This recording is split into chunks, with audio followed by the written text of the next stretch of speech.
अस्सलाम वालेकुम। स्टडी में बात करेंगे नेक स्पेस की इन्फेक्शंस की। It is important for BCQ, SEQ and it is also important for OSPI। अब तीन तरह की इसमें डिजीज़ हम पढ़ेंगे। सबसे पहले हम पढ़ेंगे रेट्रोफेरेंजियल एब्सेस। रेट्रोफेरेंजियल एब्सेस क्या है कि बेसिकली जो रेट्रोफेरेंजियल स्पेस है वहाँ पे एब्सेस प्रोड्यूस होने लगी है। रेट्रोफेरेंजियल स्पेस की क्या वो होती हैं, डिमार्केशंस होती हैं, हमें पता होनी चाहिए। Retropharyngeal space it is basically a space which lies behind the pharynx, ये पता होना चाहिए। And it is present between the buccopharyngeal fascia and between the prevertebral fascia, इन दोनों के दरमियान behind the pharynx retropharyngeal space होती है, which basically extends from base of the skull to the level of bifurcation of trachea, के to the posterior mediastinum as far as the level of bifurcation of trachea। दो तरह की देखी जाती है, acute और क्रॉनिक। सबसे पहले हम एक्यूट की बात करते हैं। एक्यूट रेट्रोफेरेंजियल एब्सेस में देखा गया है कि देयर इज सेपरेशन, मेनली होता है क्यों है, it is mostly cause by separation यानी abscess of the retropharyngeal lymph nodes and it is mostly seen in children below the age of 4। क्यों? क्योंकि आफ्टर द एज ऑफ 4 जो रेट्रोफेरेंजियल lymph node है वो डिसअपेयर हो जाता है। As a result before the age of 4 years it is present and इन्हीं individuals में, इन्हीं चिल्ड्रन में क्या कहते हैं, ये वाली हमारे पास डिजीज़ मिलती है। Boys are more commonly affected and इसका रूट क्या होता है, लिम्फेटिक रूट जो होता है, it is basically done through your nasopharynx or from your oropharynx. Lymphatic spread आता है रेट्रोफेरेंजियल लिम्फ नोड में, उसकी एब्सेस हो जाती है। तो चिल्ड्रन में मोस्ट कॉमन यही कॉज देखा जाता है। अगर तो एडल्ट्स में हुई है डिजीज़, तो एडल्ट्स में क्या कॉज हो सकती है कि कोई पेनिट्रेटिंग इंजरी हुई हो at the level of posterior pharyngeal wall या at the cervical oesophagus by a sharp foreign body like bone और a fish bone. Most common organism कौन सा होता है, स्ट्रेप्टोकोकस निमोनिया होता है, जो कि चिल्ड्रन में एक्यूट रेट्रोफेरेंजियल एब्सेस कॉज कराता है। क्लिनिकल फीचर्स क्या मिलते हैं, half of the patients they are below the age of 1। Dysphagia मिलता है, difficulty in breathing, high grade fever, whooping cough मिलता है। क्राई की जो साउंड होती है, स्कॉक लाइक साउंड होती है क्राई की, जिन्होंने सिम्टम्स क्लिनिकल फीचर्स बताए भी हैं टेबल में। स्ट्राइडर मिलता है, नेजल ऑब्स्ट्रक्शन मिलती है, नेक की स्टिफनेस मिलती है और हेड में be also extended. Examination with the entire pharynx is congested with a lateral swelling of the posterior pharyngeal wall.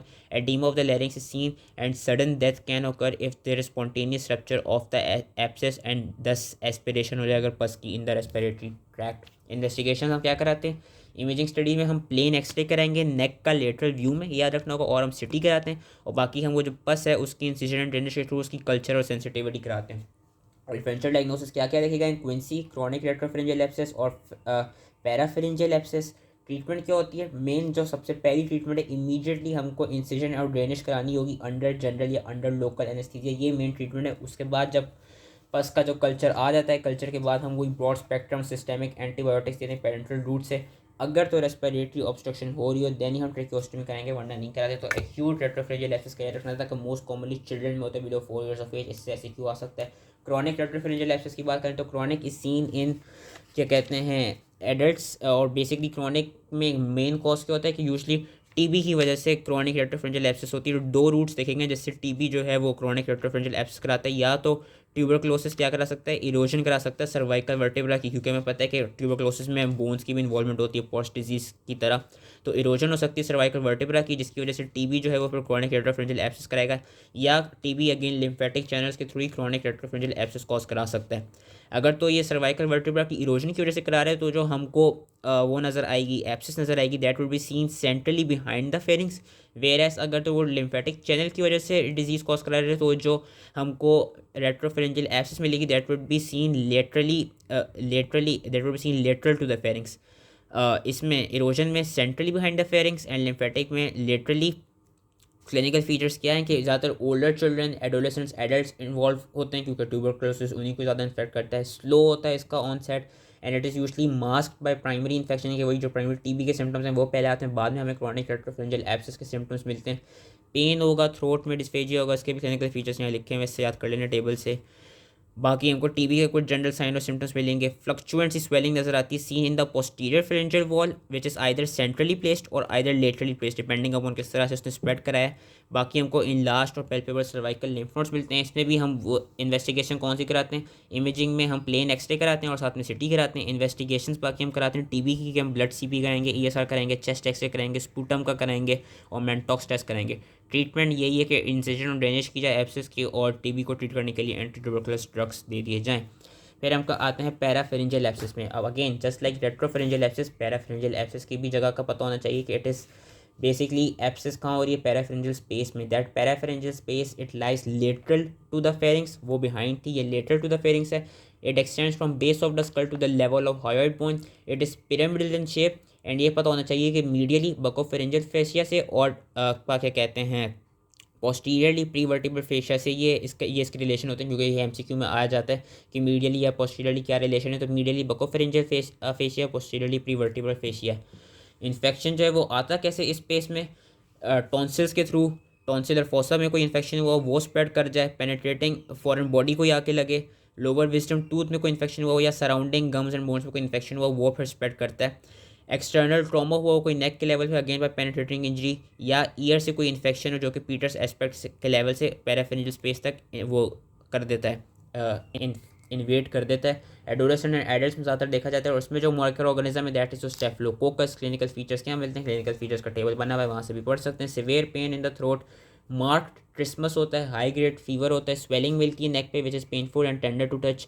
जब हम थ्रोट की एग्जामिनेशन करते हैं तो इट इज सीन के tonsils and the posterior pharyngeal wall is pushed medially, spread of infection. और अच्छा ये भी देखा गया अगर तो इसका ये जो पैराफेरेंजियल एब्सेस है अगर तो ये further posterior compartment of the parapharyngeal space में स्प्रेड कर जाए तो वहाँ पे ये क्या कॉज कराती है, वहाँ पे ये लास्ट फोर क्रेनियल नर्व की पैल्सीज कॉज करा सकती है। हमारी ग्लॉसोफेरेंजियल, वेगस, हाइपोग्लॉसल और एक्सेसरी नर्व की पैल्सीज कॉज करा सकती है। इसके डीडीज क्या देखेंगे, डीडीज याद रखना है कि इसको हम ट्यूमर से डिफरेंशियली डायग्नोज करते हैं। मोस्ट कॉमन कौन से ट्यूमर्स हो सकते हैं, सलाइवरी ग्लैंड के tumours, pleomorphic adenoma, mucoepidermal carcinoma, adenoid cystic carcinoma. उसके बाद अकॉर्डिंग कमिंग टू मतलब डिसेंडिंग ऑर्डर में मोस्ट कॉमनली इसका डिफरेंशियल सलाइवरी ग्लैंड ट्यूमर से करते हैं। उसके अलावा हम न्यूरोजेनिक ट्यूमर से भी कर सकते हैं लाइक श्वानोमा, न्यूरोमा, और लिम्फोइड टिश्यू ट्यूमर से भी कर सकते हैं लाइक लिम्फोमा। कॉम्प्लिकेशंस क्या देखी गई हैं, acute oedema of the larynx, thrombophlebitis of internal jugular vein, septicemia, direct spread of infection to retropharyngeal space and mediastinum and carotid burst। Treatment क्या होती है, ब्रॉड स्पेक्ट्रम सिस्टेमिक एंटीबायोटिक्स जिसमें parenteral route immediately incision and drainage कराते हैं। लेकिन incision and drainage याद रखना होगा हम जनरल एनेस्थीसिया में कराते हैं, क्योंकि यहाँ पे पेशेंट को ट्राइसमस हुआ होता है तो उसकी वजह से वो अपना मुंह सही से खोल नहीं पाता। फिर हम आते हैं लुडविग्स एंजाइना में। Ludwig's angina is mostly important for OSPE, लेकिन बीसीक्यू एससीक्यू में भी आ सकती है कि it is the infection of your submandibular space, और submandibular space is basically subdivided into two spaces by your mylohyoid muscle, sublingual space which lies above the mylohyoid muscle and submaxillary and submental space which lies below the mylohyoid muscle, जो कि इन्होंने इसकी तस्वीर दिखाई हुई है आगे। ये पूरी है हमारी सबमेंटल स्पेस, ये है हमारा mylohyoid muscle, and we can see above this whole space is submental space, sorry this whole space is sublingual space, and this whole space is submental and submaxillary space. Mylohyoid muscle इसको इन दो में इस तरह divide कर रहा है जो कि उन्होंने यहाँ पे बताया हुआ है। याद रखना है इसमें 80% ऑफ द टाइम जो इन्फेक्शन होता है इस स्पेस में that is through extension of the dental root infections. कभी कभार ये भी हो सकता है कि सब मैंडिबुलर लेवल में कोई साइलेडिनाइटिस हो जाए, पेनिट्रेटिंग इंजरी हुई हो कोई फ्लोर ऑफ द माउथ पे, या मैंडिबुलर का फ्रैक्चर हो गया हो। कॉमन ऑर्गेनिजम्स क्या हैं, streptococci, staphylococci, E coli and bacteroides. Clinical features का अगेन टेबल बना हुआ है। क्लिनिकल फीचर्स ये देखा गया कि अगर तो सबलिंगुअल स्पेस को अफेक्ट कर रहा है तो सबलिंगुअल स्पेस में क्या नजर आएगा, जो फ्लोर ऑफ द माउथ होगी, क्योंकि सबलिंगुअल होता ही यहीं पे, so floor of the mouth would be edematous and swollen, tongue would be pushed posterior superiorly, as a result it can cause respiratory obstruction। और अगर सब मैक्सिलरी स्पेस या सब मैंडिबुलर स्पेस में क्या कहते हैं कोई है इन्फेक्शन है तो एडिमा और स्वेलिंग नजर आएगी सब मैंडिबुलर और सब mandibular and submental reason की, सब मैक्सिलरी स्पेस क्योंकि ऑब्वियसली यही वाली बनती है। डिफ्यूज सेलुलाइटिस मिलता है, बाकी हमको जनरलाइज क्या क्या और सिम्टम्स मिल सकते हैं, high grade fever, pain, trismus, odynophagia, rolling of saliva, firm brawny swelling of the floor of mouth, submandibular and submental region, जो कि basically which regions are involve. Complications main जो उसकी complication होती है वो laryngeal oedema cause करा सकता है which can result in dyspnoea and stridor. Tracheostomy देनी पड़ती है टू रिजॉल्व इट, एंड इसका स्प्रेड हो सकता है इन्फेक्शन का कहाँ पे स्प्रेड हो सकता है, पैराफेरेंजियल स्पेस में, रेट्रोफेरेंजियल स्पेस में, मेडिएस्टिनम में, लोअर रेस्पिरेटरी ट्रैक्ट में। ट्रीटमेंट हम कराते हैं सिस्टेमिक एंटीबायोटिक्स के थ्रू, उसके अलावा हम एंटी इन्फ्लेमेटरी, एंटीपायरेटिक, एनाल्जेसिस भी दे सकते हैं, और अगर रेस्पिरेटरी ऑब्स्ट्रक्शन हो रही है तो हम ट्रेकियोस्टमी कराते हैं। और कभी कभी ये तस्वीर आती है ऑस्पी में। So that was all related to your next space infection. I hope ये समझ में आ गया हो। Thank you.